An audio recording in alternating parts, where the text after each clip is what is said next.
মুসলমান বাইশ আসসালামু আলাইকুম। একটি শোক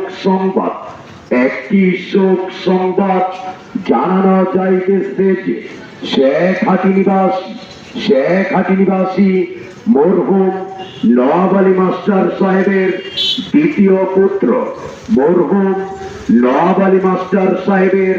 দ্বিতীয় পুত্র আব্দুর রহমান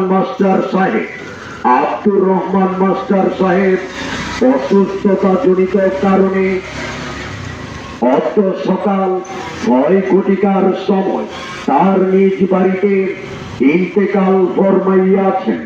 ইন্না লিল্লাহি ওয়া ইন্না ইলাইহি রাজিউন।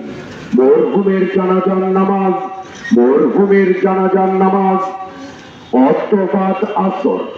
আজ বাদ আসর ইদ্রিসিয়া কামিল মাদ্রাসা মাঠে অনুষ্ঠিত হইবে।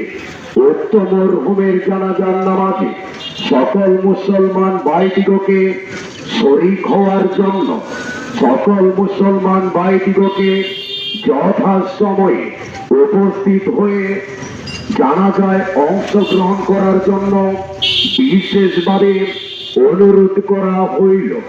ধন্যবাদান্তে মরহুমের বড় ভাই আলহাজ শামসুদ্দিন আহমেদ, সাবেক ভারপ্রাপ্ত প্রধান শিক্ষক, শেরপুর সরকারি ভিক্টোরিয়া একাডেমি ও মরহুমের বড় ছেলে মোহাম্মদ শামীম আহমেদ, শেখাটি, শেরপুর।